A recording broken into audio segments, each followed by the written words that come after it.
Jonathan Harker's Journal. 3 May, Biestrich. Left Munich at 8:35 p.m. on 1st May, arriving at Vienna early the next morning. Should have arrived at 6:46, but train was an hour late. Budapest seemed a wonderful place from the glimpse which I got of it from the train and the little I could walk through the streets. I feared to go very far from the station as we had arrived late and would start as near the correct time as possible. The impression I had was that we were leaving the west and entering the east. The most western of splendid bridges over the Danube, which is here of noble width and depth, took us among the traditions of Turkish rule. We left in pretty good time and came after nightfall to Klausenburg. Here I stopped for the night, at the Hotel Royal. I had for dinner, or rather supper, a chicken done up in some way with red pepper, which was very good but thirsty. Memorandum, get recipe for Mina.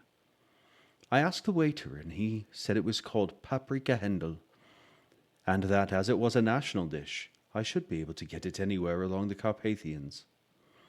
I found my smattering of German very useful here. Indeed, I don't know how I should be able to get on without it. Having had some time at my disposal when in London, I had visited the British Museum and made search among the books and maps in the library regarding Transylvania. It had struck me that some foreknowledge of the country could hardly fail to have some importance in dealing with a nobleman of that country. I find that the district he named is in the extreme east of the country, just on the borders of 3 states, Transylvania, Moldavia, and Bukovina, in the midst of the Carpathian Mountains, one of the wildest and least known portions of Europe. I was not able to get light on any map or work giving the exact locality of the Castle Dracula, as there are no maps of this country as yet to compare with our own Ordnance Survey maps. But I found that Biestrich, the post town named by Count Dracula, is a fairly well-known place. I shall enter here some of my notes, as they may refresh my memory when I talk over my travels with Mina. In the population of Transylvania there are 4 distinct nationalities: Saxons in the south, and mixed with them the Wallachs, who are the descendants of the Dacians, Magyars in the west, and Czechoslovakians in the east and north. I'm going among the latter, who claim to be descended from Attila and the Huns. This may be so, for when the Magyars conquered the country in the 11th century, they found the Huns settled in it. I read that every known superstition in the world gathered into the horseshoe of the Carpathians, as if it were the center of some sort of imaginative whirlpool. If so, my stay may be very interesting. Memorandum, I must ask the Count all about them. I did not sleep well, though my bed was comfortable enough, for I had all sorts of queer dreams. There was a dog howling all night under my window, which may have had something to do with it. Or it may have been the paprika, for I had to drink up all the water in my carafe and was still thirsty. Towards morning I slept and was wakened by the continuous knocking at my door, so I guess I must have been sleeping soundly then. I had for breakfast more paprika, and a sort of porridge of maize flour which they said was mamaliga, and eggplant stuffed with forcemeat, a very excellent dish, which they call impletata. Memorandum, get recipe for this also. I had to hurry breakfast, for the train started a little before 8, or rather it ought to have done so, for after rushing to the station at 7:30, I had to sit in the carriage for more than an hour before we got to move. It seems to me that the further east you go, the more unpunctual are the trains. What ought they to be in China? All day long we seemed to dawdle through a country which was full of beauty of every kind. Sometimes we saw little towns or castles on the top of steep hills such as we see in the old missals. Sometimes we ran by rivers and streams which seemed, from the wide stony margin on each side of them, to be the subject of great floods. It takes a lot of water and running strong to sweep the outside edge of a river so clear. At every station there were groups of people, sometimes crowds, and in all sorts of attire. Some of them were just like the peasants at home, or those I saw coming through France and Germany, with short jackets and round hats and homemade trousers, but others were very picturesque. The women looked pretty, except when you got near them, but they were very clumsy about the waist. They had all full white sleeves of some kind or other, and most of them had big belts with a lot of strips of something fluttering from them like the dresses in a ballet, but of course there were petticoats under them. The strangest figures we saw were the Slovaks, who were more barbarian than the rest, with their big cowboy hats, great baggy dirty white trousers, white linen shirts, and enormous heavy leather belts, nearly a foot wide, all studded over with brass nails. They wore high boots, with their trousers tucked into them, and had long black hair and heavy black mustaches. They are very picturesque, but do not look prepossessing. On the stage they would be set down at once as some old oriental band of brigands. They are, however, I am told, very harmless, and rather wanting in natural self-assertion. It was on the dark side of twilight when we got to Bistritz, which is a very interesting old place, being practically on the frontier, for the Borgo Pass leads from it into Bukovina. It has had a very stormy existence, and certainly shows marks of it. 50 years ago, a series of great fires took place which made terrible havoc on 5 separate occasions. At the very beginning of the 17th century, it underwent a siege of 3 weeks and lost 13,000 people, the casualties of war proper being assisted by famine and disease. Count Dracula had directed me to go to the Golden Krone Hotel, which I found, to my great delight, to be thoroughly old-fashioned.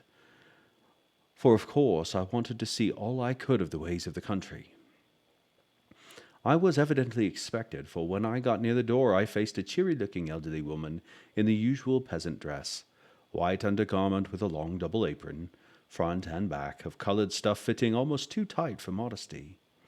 When I came close she bowed and said, "The Herr Englishman." "Yes," I said, "Jonathan Harker." She smiled and gave some message to an elderly man in white shirt-sleeves who had followed her to the door. He went, but immediately returned with a letter. "My friend, welcome to the Carpathians. I am anxiously awaiting you. Sleep well tonight. At 3 tomorrow the diligence will start for Bukovina. A place on it is kept for you. At the Borgo Pass my carriage will await you and will bring you to me. I trust that your journey from London has been a happy one, and that you will enjoy your stay with my beautiful land. Your friend, Dracula." 4 May. I found that my landlord had got a letter from the Count directing him to secure the best place on the coach for me, but on making inquiries as to details he seemed somewhat reticent and pretended that he could not understand my German. This could not be true, because up to then he had understood it perfectly. At least, he answered my questions exactly as if he did. He and his wife, the old lady who had received me, looked at each other in a frightened sort of way. He mumbled out that the money had been sent in a letter, and that was all he knew. When I asked him if he knew Count Dracula, and could he tell me anything of his castle, both he and his wife crossed themselves and, saying that they knew nothing at all, simply refused to speak further. It was so near the time of starting that I had no time to ask anyone else, for it was all very mysterious, and not by any means comforting. Just before I was leaving, the old lady came up to my room and said in a hysterical way, "Must you go? Oh, young Herr, must you go?" She was in such a sight, and such an excited state, that she seemed to have lost her grip of what German she knew, and mixed it all up with some other language which I did not know at all.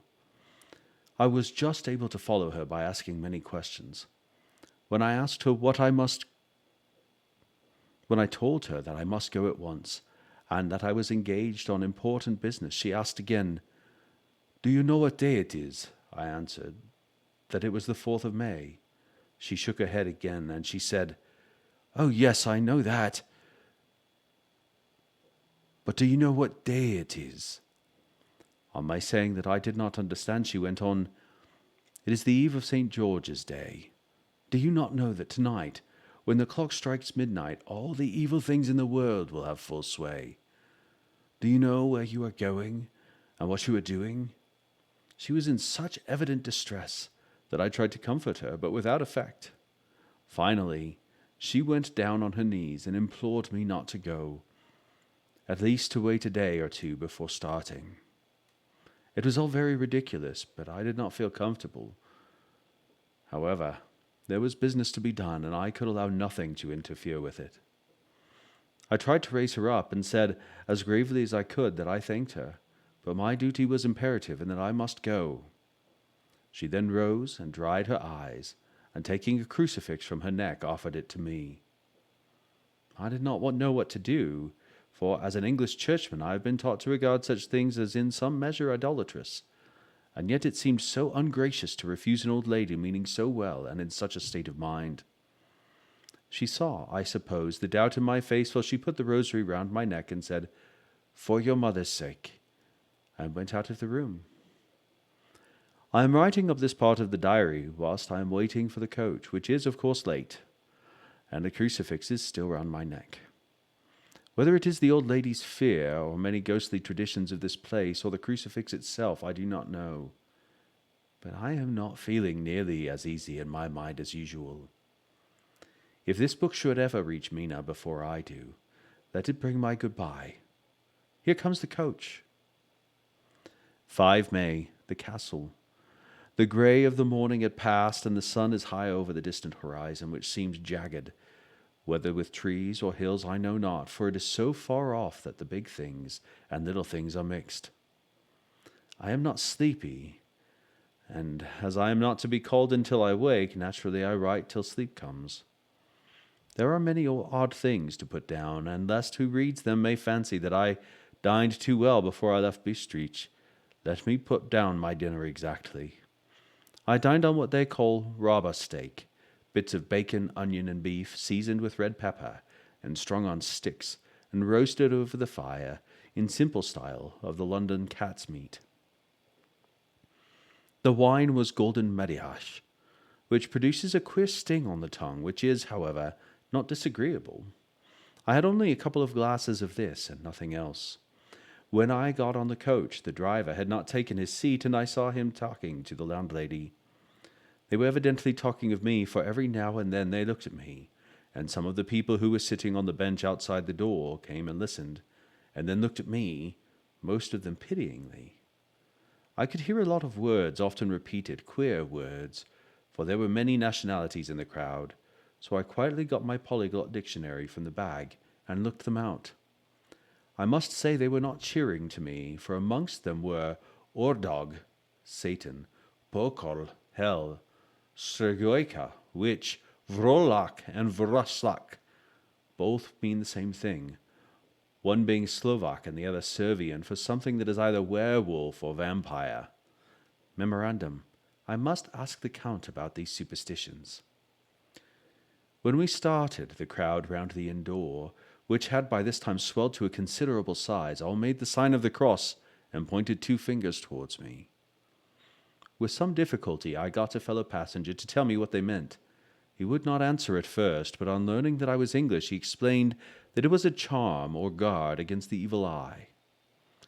This was not very pleasant for me, just starting for an unknown place to meet an unknown man, but everyone seemed so kind-hearted and so sorrowful and so sympathetic that I could not but be touched. I shall never forget the last glimpse which I had of the inn-yard and its crowd of picturesque figures, all crossing themselves as they stood round the wide archway, with its background of rich foliage and oleander and orange trees in green tubs clustered in the center of the yard. Then our driver, whose wide linen drawers covered the whole front of the box seat, Gotza, they call them, cracked his big whip over the 4 small horses which ran abreast, and we set off on our journey. I soon lost sight and recollection of ghostly fears in the beauty of the scene as we drove along, although I had known the language, or rather languages which my fellow passengers were speaking. I might not have been able to throw them off so easily. Before us lay a green sloping land full of forests and woods, with here and there steep hills, crowned with clumps of trees, or with farmhouses, the blank gable end to the road. There was everywhere bewildering mass of fruit blossom, apple, plum, pear, cherry, and as we drove by I could see the green grass under the trees spangled with the fallen petals. In and out among these green hills of what they call here the Mittelland ran the road, losing itself as it swept round the grassy curve, or was shut out by the straggling ends of pine woods, which here and there ran down the hillsides like tongues of flame. The road was rugged, but still we seemed to fly over it with a feverish haste. I could not understand then what the haste meant, but the driver was evidently bent on losing no time in reaching Borg au Prund. I was told that this road is in summertime excellent, but that it had not yet been put in order after the winter snows. In this respect it is different from the general run of roads in the Carpathians, for it is an old tradition that they are not to be kept too good order. But of old, hospodars would not repair them, lest the Turks should think that they were preparing to bring in foreign troops, and so hasten the war, which was always really a loading point. Beyond the green swelling hills of the Mittelland rose mighty slopes of forest up to the lofty trees and steeps of the Carpathians themselves.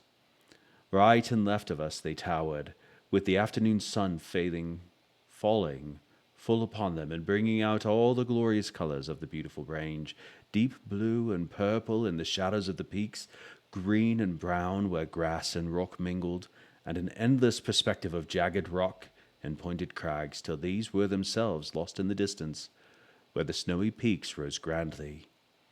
Here and there seemed mighty rifts in the mountains, through which, as the sun began to sink, we saw now and again the white gleam of falling water. One of my companions touched my arm as we swept round the base of a hill and opened up the lofty snow-covered peak of a mountain, which seemed, as we wound in our serpentine way, to be right before us. "Look, Isen Zek, God's seat," and he crossed himself reverently.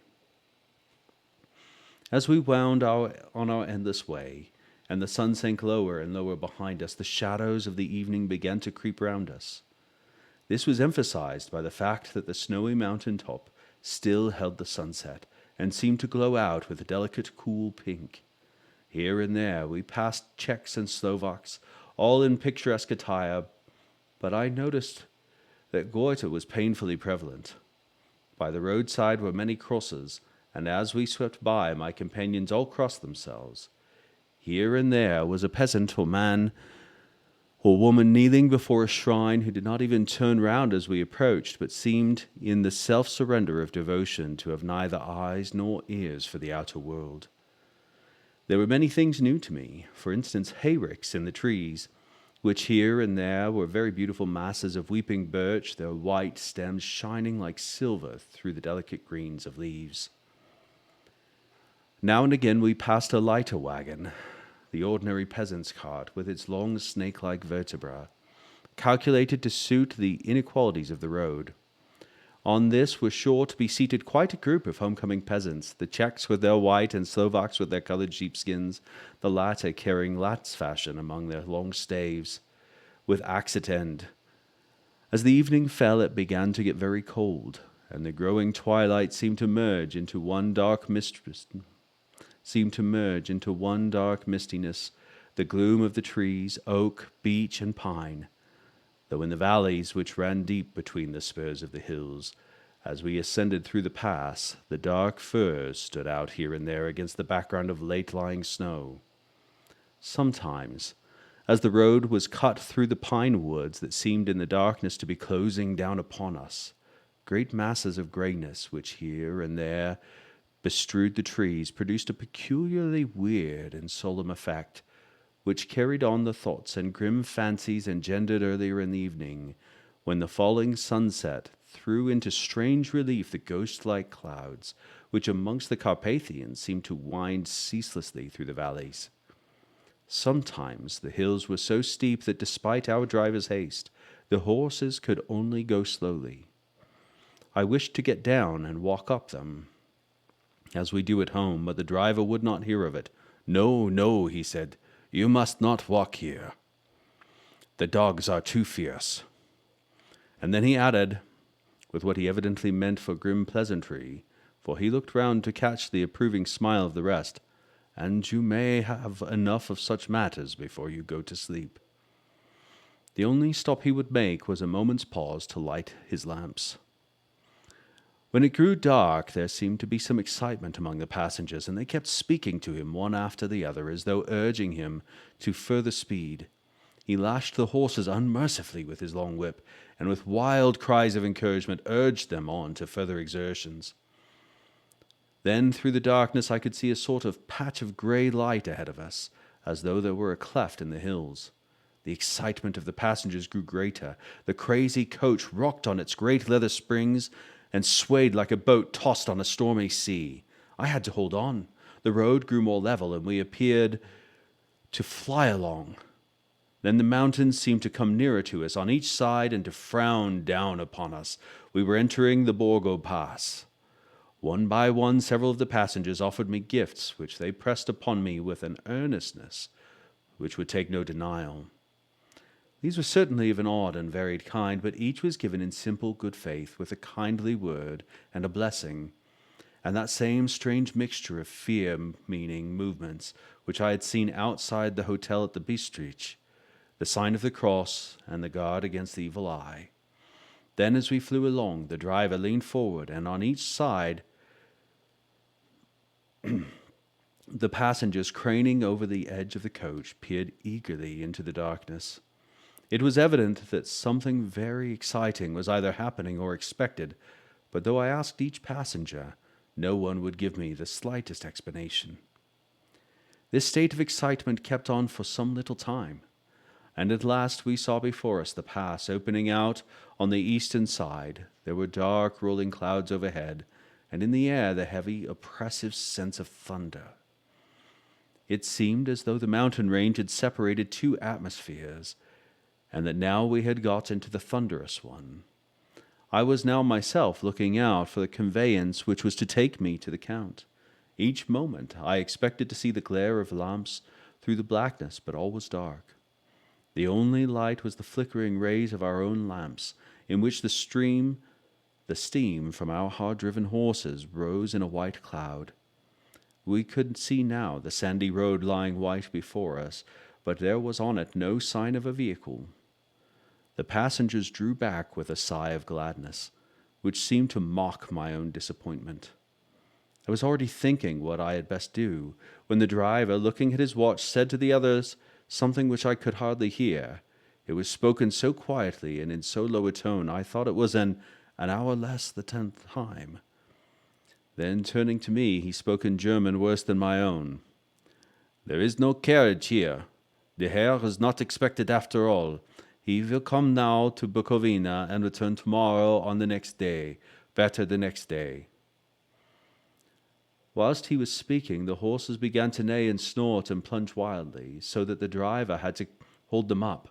Then, amongst a chorus of screams from the peasants and a universal crossing of themselves, a caleche with 4 horses drove up behind us, overtook us, and drew up beside the coach. I could see from the flash of our lamps, as the rays fell on them, that the horses were coal-black and splendid animals. They were driven by a tall man with a long brown beard and a great black hat, which seemed to hide his face from us. I could only see the gleam of a pair of very bright eyes, which seemed red in the lamplight as he turned to us. He said to the driver, "You are early tonight, my friend." The man stammered in reply, "The English Herr was in a hurry." To which the stranger replied, "That is why, I suppose, you wished him to go on to Bukovina. You cannot deceive me, my friend. I know too much, and my horses are swift." As he spoke, he smiled, and the lamplight fell on a hard-looking mouth with very red lips and sharp-looking teeth as white as ivory. One of my companions whispered to another the line from Bürger's Lenore, "Denn die Toten reiten schnell," for the dead travel fast. The strange driver evidently heard the words, for he looked up with a gleaming smile. The passenger turned his face away, at the same time putting out his 2 fingers and crossing himself. "Give me the Herr's luggage," he said, the driver, with exceeding alacrity, for my bags, who were handed out and put in the caleche. Then I descended from the side of the coach as the caleche was close alongside. the driver helping me with a hand which caught my arm in a grip of steel. His strength must have been prodigious. Without a word, he shook his reins. The horses turned, and we swept into the darkest of the pass. As I looked back, I saw the steam from the horses of the coach by the light of the lamps, and projected against it the figures of my late companions crossing themselves. Then the driver cracked his whip and called to his horses, and off they swept along their way to Bukovina. As they sank into the darkness, I felt a strange chill and a lonely feeling come over me.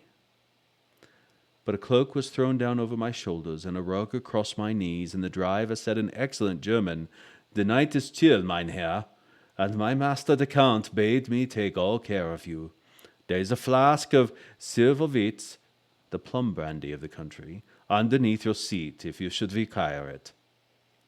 I did not take any, but it was a comfort to know it was there all the same. I felt a little strangely and not a little frightened. I think had there been any alternative, I should have taken it, instead of prosecuting that unknown night journey. The carriage went at a hard pace, straight along. Then we made a complete turn and went along another straight road. It seemed to me that we were simply going over and over the same ground again, and so I took note of some salient point and found that this was so. I would have liked to have asked the driver what this was all meant, but I really feared to do so, for I thought that, placed as I was, any protest would have had no effect in the case there had been an intention to delay. By and by, however, as I was curious to know how time was passing, I struck a match, and by its flame looked at my watch. It was within a few minutes of midnight. This gave me a sort of shock, for I supposed that general superstition about midnight was increased by my recent experiences. I waited with a sick feeling of suspense. Then a dog began to howl somewhere in the farmhouse far down the road, a long, agonized wailing as if from fear. The sound was taken up by another dog, and then another, till, borne on the wind which now sighed softly through the pass, a wild howling began, which seemed to come from all over the country, as far as the imagination could grasp it through the gloom of the night. At the first howl, the horses began to strain and rear, but the driver spoke to them soothingly, and they quieted down, but shivered and sweated as though after a runaway from a sudden fight. Then, far off in the distance, from the mountains on each side of us began a louder and a sharper howling, that of wolves, which affected both the horses and myself in the same way. For I was minded to jump from the caleche and run, whilst they reared again and plunged madly, so that the driver had to use all his great strength to keep them from bolting. In a few minutes, however, my own ears got accustomed to the sound, and the horses so far became quiet that the driver was able to descend and to stand before them. He petted and soothed them, and whispered something in their ears, as I have heard horse-tamers doing, and with extraordinary effect, for under his caresses they became quite manageable again, though they still trembled. The driver again took a seat, and shaking his reins, started off at a great pace. This time, after going to the far side of the pass, he suddenly turned down a narrow roadway which ran sharply to the right. Soon we were hemmed in with trees, which in places arched right over the roadway till we passed as though through a tunnel. And again great frowning rocks guarded us boldly on either side. Though we were in shelter, we could hear the rising wind, for it moaned and whistled through the rocks, and the branches of the trees crashed together as we swept along. It grew colder and colder still, and fine powdery snow began to fall, so that soon we and all around us were covered with a white blanket. The keen wind still carried the howling of the dogs, though this grew fainter as we went on our way. The baying of the wolves sounded nearer and nearer, as though they were closing around us from every side. I grew dreadfully afraid, and the horses shared my fear. The driver, however, was not in the least disturbed. He kept turning his head to the left and right, but I could not see anything through the darkness. Suddenly, away on our left, I saw a faint flickering blue flame. The driver saw it at the same moment. He at once checked the horses, and jumping to the ground disappeared into the darkness. I did not know what to do, the less as the howling of the wolves grew closer, but while I wondered, the driver suddenly appeared again and without a word took his seat, and we resumed our journey. I think I must have fallen asleep and kept dreaming of the incident, for it seemed to be repeated endlessly, and now looking back, it is like a sort of awful nightmare. Once the flame appeared so near the road that even the darkness round us, I could watch the driver's motions. He went rapidly to where the blue flame arose. It must have been very faint, for it did not seem to illuminate the place around it at all, and gathering a few stones formed them into some device. Once there appeared a strange optical effect. When he stood between me and the flame, he did not obstruct it, for I could see its ghostly flicker all the same. This startled me, but as the effect was only momentary, I took it that my eyes deceived me, straining through the darkness. Then for a time there were no blue flames, and we sped onwards through the gloom, with the howling of the wolves around us as though they were following in a moving circle. At last there came a time when the driver went further afield than he had yet gone, and during his absence the horses began to tremble worse than ever, and to snort and scream with fright. I could not see any cause for it, for the howling of the wolves had ceased altogether. But just then the moon, sailing through the black clouds, appeared behind the jagged crest of a beetling, pine-clad rock, and by its light I saw around us a ring of wolves with white teeth and lolling red tongues, with long sinewy limbs and shaggy hair. They were 100 times more terrible in the grim silence which held them than even when they howled. For myself, I felt a sort of paralysis of fear. It is only when a man feels himself face to face with such horrors that he can understand their true import. All at once the wolves began to howl as though the moonlight had had some peculiar effect on them. The horses jumped about and reared and looked helplessly round with eyes that rolled in a way painful to see, but the living ring of terror encompassed them on every side, and they had perforce to remain within it. I called up to the coachman to come, for it seemed to me that our only chance was to try to break out through the ring and to aid his approach. I shouted and beat the side of the caleche, hoping by the noise to scare the wolves from the side, so as to give him a chance of reaching the trap. How he came there I know not, but I heard his voice raised in a tone of imperious command, and looking towards the sound, saw him stand in the roadway. As he swept his long arms, as though brushing aside some impalpable obstacle, the wolves fell back and back further still. Just then a heavy cloud passed across the face of the moon, so that we were again in darkness. When I could see again, the driver was climbing into the caleche, and the wolves disappeared. This was all so strange and so uncanny that a dreadful fear came upon me, and I was afraid to speak or move. The time seemed interminable as we swept on our way, now in almost complete darkness, for the rolling clouds obscured the moon. We kept on ascending, with occasional periods of quick descent, but in the main always ascending. Suddenly, I became conscious of the fact that the driver was in the act of pulling up the horses in the courtyard of a vast ruined castle, from whose tall black windows came no ray of light, and whose broken battlements showed a jagged line against the sky.